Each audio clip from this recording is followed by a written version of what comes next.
ઓમ નમો નારાયણ. હું અરુણાબેન પી ગોસ્વામી સુરતથી તમારું સ્વાગત કરું છું અરુસ કિચનમાં. તો આજે આપણે બનાવશું વટાણાની પૂરી. તો એના માટે આપણે આ 1 કપ વટાણા લીધા ફોલેલા. તો અત્યારે વટાણાની સિઝન છે તો આપણે આ રીતે નાસ્તામાં કે બનાવી શકીએ.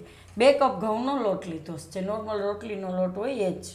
અને લીલા ધાણા અને થોડુંક લીલું લસણ આપણે આ રીતે લીધું છે.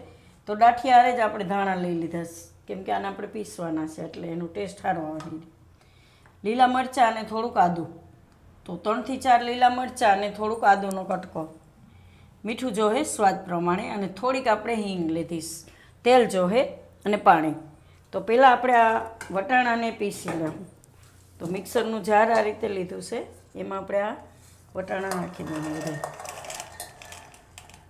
ને મરચાં અને આદું એ નાખી દેવું, અને થોડુંક પાણી નાખીને આને આપણે પીસી લેવું. 1 ચમચી જેટલું પાણી નાખવાનું, જરૂર પડે તો વધારે નાખવાનું. આ થોડુંક પીસાઈ ગયા પછી આપણે આમાં ધાણાને એ નાખીશું. આને થોડુંક પહેલાં ફેરવી લેવું. તો આને આપણે પીસી લીધું છે. તો એટલું પીસાઈ જાય આ પછી આપણે ધાણા નાખીશું, કેમ કે ધાણાને પીસવામાં વાર નહીં લાગે. તો આ લસણ લીલું અને ધાણા આ બધું આપણે આમાં ભેગું પીસી લેવું. એટલે 1-2 આટા ફેરવશું તો થઈ જાય, આ ઘાય પીસાઈ જાય.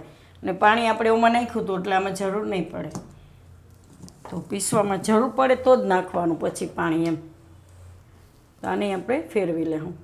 તો આને આપણે પીસી લીધું છે આ રીતના.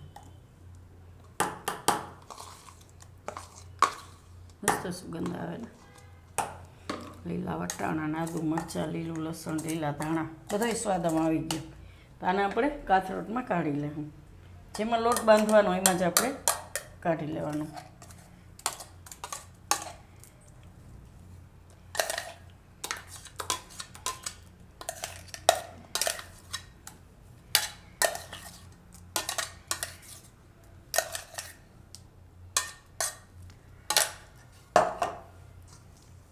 આમાં આપણે હવે હિંગ નાખી દેવું.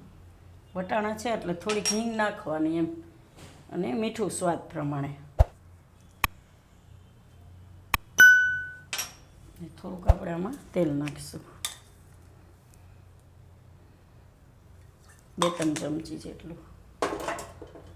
હવે આમાં લોટ ચારી લેવું. તો બધો લોટ આપણે આમાં ચારી લેવું.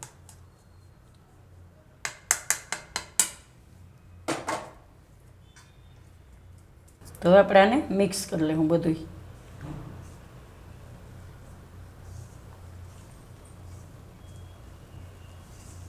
લોટ બાંધી લેવું આપણે. જરૂર પડે તો જ પાણી નાખવાનું. તો આનો આપણે લોટ બાંધી લેવું.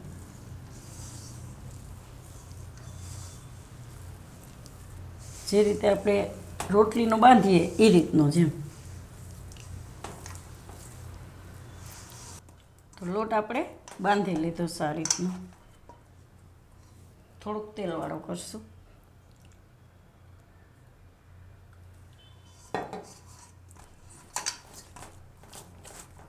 આમાં આપણે પાણીની બિલકુલ જરૂર નથી પડી.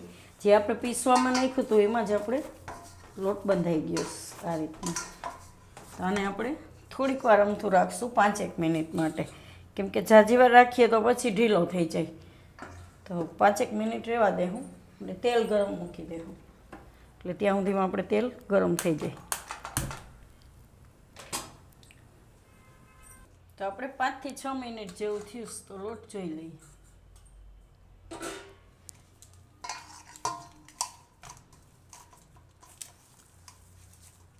હવે આપણે આમાંથી પૂરી બનાવશું.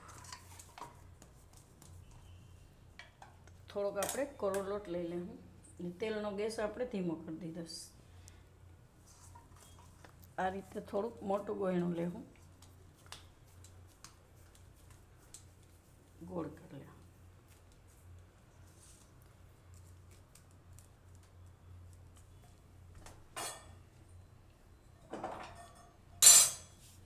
અને આપણે વણી લેવું મોટી રોટલી.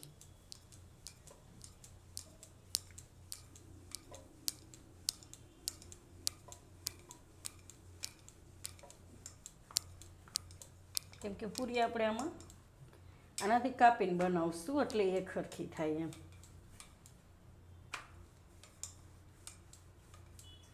આમાં વટાણા હોય એટલે લોટ ઢીલો ફટાફટ થઈ જતો હોય, એટલે એને આપણે જાજી વાર ન રાખવો એમ. તો આ રીતે થોડીક જાડી રાખશું, બહુ પાતળી નહીં કરીએ આ રીતની. તો ગ્લાસથી આ રીતે બનાવી લેવું.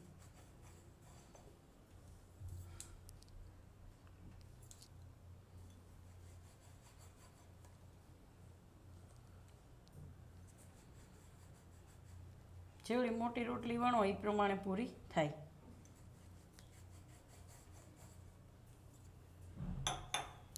તો તેલ આપણે એકવાર જોઈ લેવું. તેલ ગરમ થઈ ગયું છે, તેમાં આપણે પૂરી નાખી દેવું તળવામાં.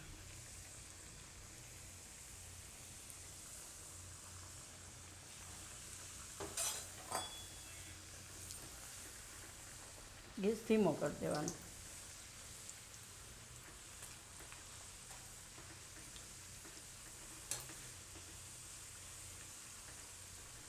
પેલો ઘણો હોય એટલે તેલનું ટેમ્પરેચર થોડુંક વધારે હોય એટલે આ રીતની થઈ જાય.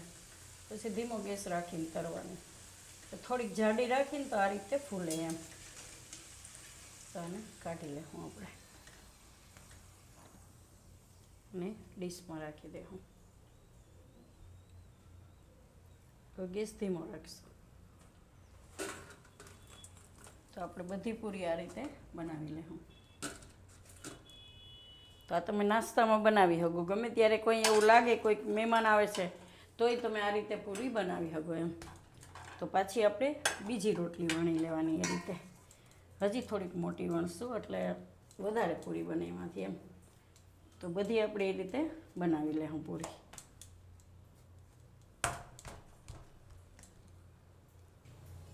તો આપણે બધી પૂરી આ રીતે બનાવી લીધીશ. આટલી બનીશ નાસ્તામાં હાલે એમ. તો ચા હારે ખાઈ શકો તમે, દહીં હારે ખાઈ શકો, અને ગમે એ રીતે એમ. તો તૈયાર છે આપણી લીલા વટાણાની પૂરી. તો જો તમને મારી આ રેસીપી પસંદ આવી હોય તેને લાઈક કરજો, શેર કરજો અને મારી ચેનલને સબસ્ક્રાઈબ કરજો. અને બેલ આઇકન દબાવવાનું ના ભૂલતા. કમેન્ટ કરીને કહેજો કે તમને કેવી લાગી આ લીલા વટાણાની પૂરી.